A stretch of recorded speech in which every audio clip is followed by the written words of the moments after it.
రాష్ట్రంలోని పోలీస్ శాఖ పూర్తి స్థాయిలో రెడ్డిల యొక్క గులాంగిరి చేయడానికి పనిచేస్తూ ఉంది. దానికి నిదర్శనం నిన్న పాలగుర్తి ఎమ్మెల్యే పైన ఒక పోస్ట్ పెట్టిన స్థానికుడి పైన పాలగుర్తి నియోజకవర్గం తొర్రు మండలంలోని సన్నూరు గ్రామంలోని సురేష్ బాబునైతే ఒక ఈ పాలగుర్తిలో ఎమ్మెల్యే ఎవరు, అసలు ఇక్కడ ఎవరు ఎమ్మెల్యేగా పనిచేస్తూ ఉన్నారు, ఎమ్మెల్యే ఝాన్సీ రెడ్డా లేకుంటే యశస్విని రెడ్డా లేకుంటే సీతక్క దగ్గర నుంచి ఇసుక దందా నడిపి అక్కడి నుంచి ఊస్టింగ్ పదవి నుంచి మళ్ళీ ఇక్కడికి వీళ్ళ దగ్గర పిఏగా జాయిన్ అయిన విజేందర్ రెడ్డి ఇక్కడ ఎమ్మెల్యేనని ఒక స్థానికుడు సోషల్ మీడియాలో పోస్ట్ పెట్టడంతో అతని పైన విచక్షణ రహితంగా అతన్ని అయితే పోలీస్ స్టేషన్లకు పిలిపించి మరి మొద్దుకేసి కట్టి కొట్టించిన పరిస్థితి అయితే మనం నిన్న టెలికాస్ట్ చేయడం జరిగింది. ఆ వీడియోని ఒకసారి పూర్తి స్థాయిలో ఒకసారి చూసుకునే ముందు చెప్పేది ఏంటంటే, ఈ రాష్ట్రంలో లా అండ్ ఆర్డర్ను పట్టించుకోకుండా పోలీసులు అయితే బీభత్సంగా రెచ్చిపోతా ఉన్నారు. ఎవరండా చూసుకొని అంటే ఎమ్మెల్యేల అండలు చూసుకొని, కాంగ్రెస్ లీడర్ల అండలు చూసుకొని, రేవంత్ రెడ్డి అండ చూసుకొని ఈరోజు రాష్ట్రంలో రౌడీ పాలన తగ్గిపోయిందా అనుకున్న సమయంలో కాంగ్రెస్లోని రౌడీ లెక్క తయారైతా ఉన్న పోలీస్ శాఖ అయితే బీభత్సం మనం చూస్తూనే ఉన్నాం. మొన్నదాకా ఓయూలోని నిరసన తెలిపిన మీడియా వారిని అయితే పిడుగుద్దులు గుద్దడము, ఉస్మానియా విద్యార్థులను బీభత్సంగా కొట్టడము, నిన్న చూసుకుంటే ఎవరైనా సోషల్ మీడియాలో ఈ ప్రభుత్వాన్ని ప్రశ్నిస్తే మాత్రము వారిపైన సీరియస్ యాక్షన్లు తీసుకొని ఎటువంటి కేసులు లేకుండా వారిపైన కేసులు బనాయించి చిత్రహింసలు పెడుతూ వారిని అయితే ఆగంపాలు చేస్తూ ఉన్నారు.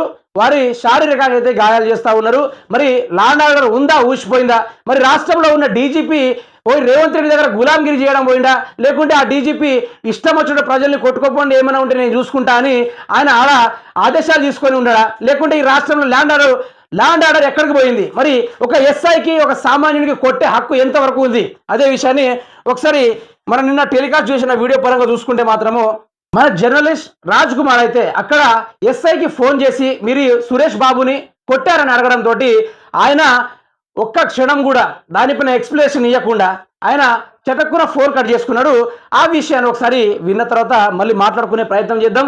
Hello sir, good morning sir. నేను జర్నలిస్ట్ రాజ్ కుమార్ మాట్లాడుతున్నా. రాజ్ కుమార్ గారు చెప్పండి. ఆ పోలీస్ స్టేషన్ కి రమ్మని ఏమన్నా కొట్టిలా సార్? పోలీస్ స్టేషన్కి రమ్మని చెప్పిన కానీ కొట్టడం ఏదో జరగలేదు. కొట్టిన గాడిద ఎవరు సార్? కొట్టిన గాడిద ఎవరు సార్? మీరే కావచ్చు. నేనేనా?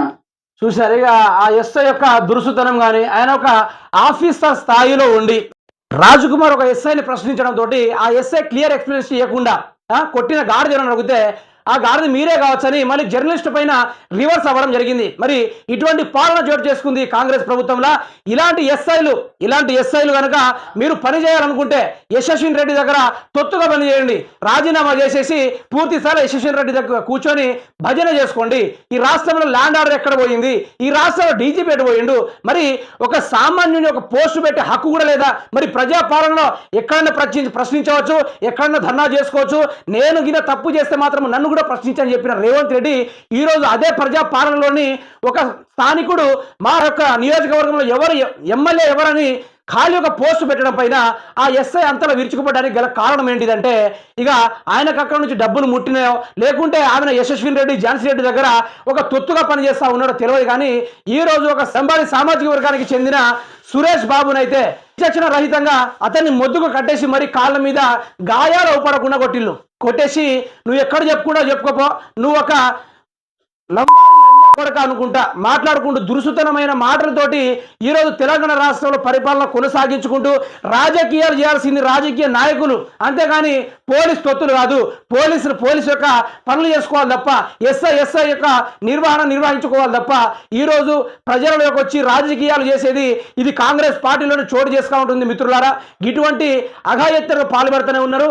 ఇదే అనుకుంటా కానీ ఇంకా మీకు నిన్న జరిగిన చెన్నారావుపేట నర్సంపేట మండలం దగ్గరలోని ఒక సంఘటన మీకు చూపిస్తాను. ఒక బంజారా అమ్మాయిని ఎస్సీ అబ్బాయి ప్రేమించడంతో కొన్ని నెలలు వాళ్ళు విడిపోయినప్పటికీ ఆ యొక్క తల్లిదండ్రులు ఆ అమ్మాయికి వేరే సంబంధం చూడడంతో ఆ యొక్క ప్రియుడు వచ్చేసి వాళ్ళ తల్లిదండ్రులు ఆ నలుగురిని మట్టుబెట్టి చంపేద్దామని కత్తి తీసుకొని వారిపైన దాడి చేయడం జరిగింది. ఆ దాడిలోని ఇద్దరు అమ్మాయి తల్లిదండ్రులు అయితే దారుణంగా మరణించడం జరిగింది. ఈయన చంపిన కత్తిపోట్లతోటి తట్టుకోలేక మరణించడం జరిగింది. మరి వారి అన్నకేమో గాయం అవ్వడం, ఈ అమ్మాయికి చేతుల మీద కోయడం అనేది ఇక మనం నిన్న చూస్తూనే ఉన్నాం.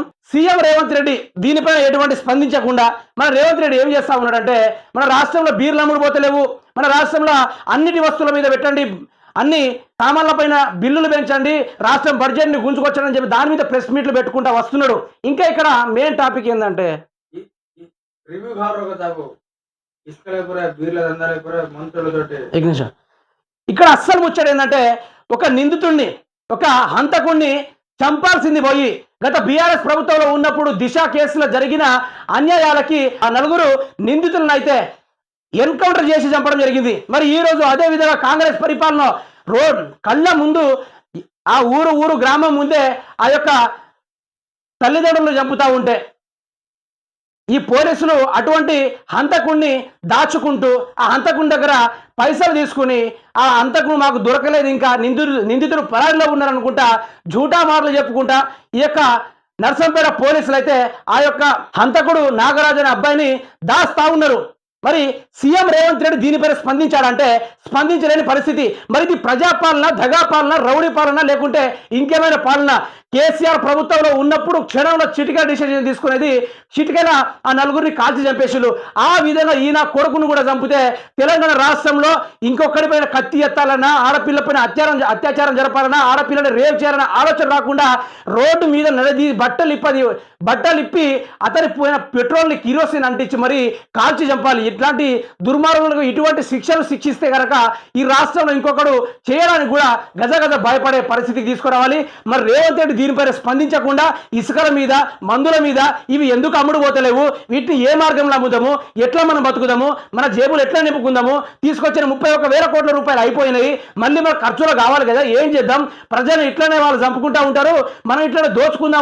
పరిపాలన మన కళ్ళ ముందు కరికట్టినట్టు చూపెడుతున్నాడు రేవంత్ రెడ్డి. అయితే మరి తెలంగాణ రాష్ట్రంలో పోలీసు సంస్థ ప్రజల్ని కాపాడాల్సింది పోయి ఒక దుర్మార్గుణ్ణి, ఒక హంతకుణ్ణి, ఒక ప్రజలను చంపిన నిందితుడిని దాస్తా ఉన్నారంటే తెలంగాణ రాష్ట్రం ఎటుపోతూ ఉంది. మరి మేము డ్యూటీలో ఎక్కినప్పటి నుంచి ప్రజల కోసం పోరాడతాము, ప్రజల కోసం ప్రాణాలు ఇస్తామని చెప్పిన పోలీసు వాళ్ళు ఈరోజు ఎందుకు ఈ విధంగా బిహేవ్ చేస్తూ ఉన్నారు? న్యాయానికి, చట్టానికి, ధర్మానికి కనిపించని 4వ సింహమే ఈ పోలీస్ అని చెప్పుకున్న ఉన్న ప్రతి ఒక్క పోలీస్ శాఖ, డీజీపీ కానీ, లాండర్ కానీ ఇవన్నీ ఎటుపోయినాయి? తెలంగాణ రాష్ట్రంలో ఈ లాండర్ అంతా రేవంత్ రెడ్డి గులాంగిరి చేయడానికి ఉండిపోయిందా అనేది ఇక్కడ మనకు క్లియర్ కట్గా అర్థమవుతుంది ప్రజలారా.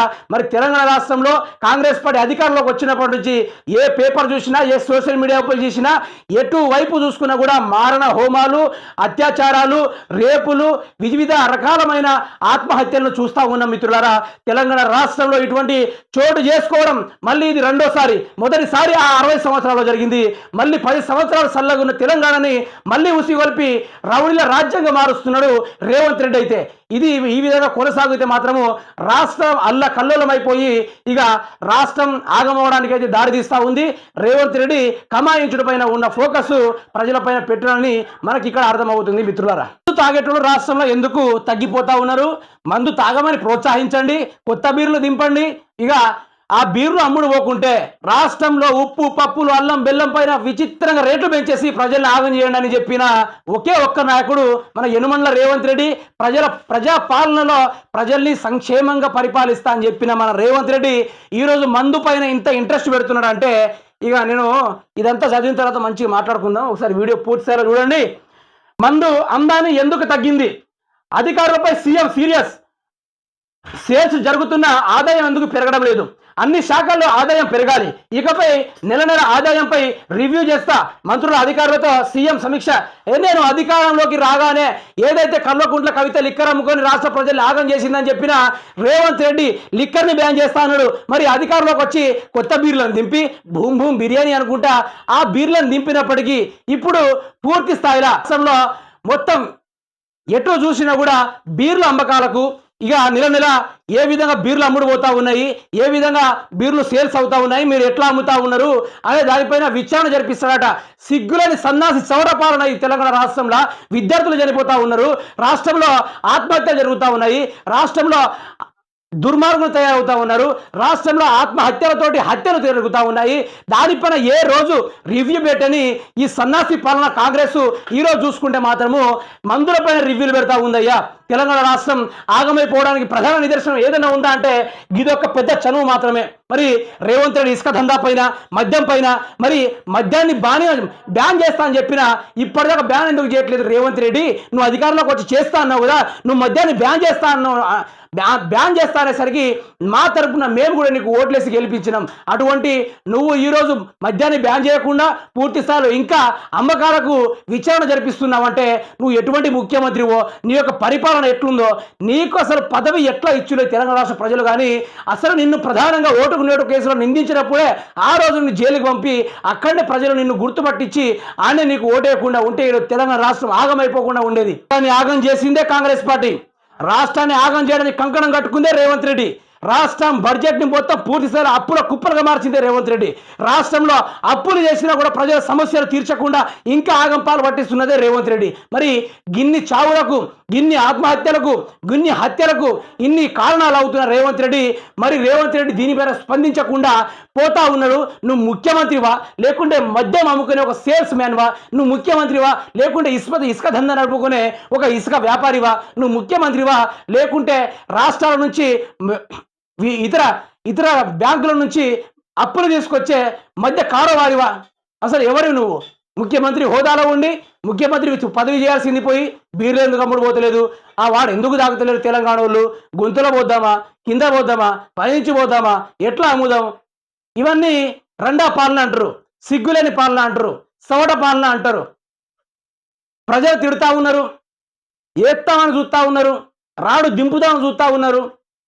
ఇంత త్వరలోనే కాంగ్రెస్ పార్టీకి వ్యతిరేకత రావడానికి కారణం వీళ్ళకి పరిపాలన శాతం కాదు.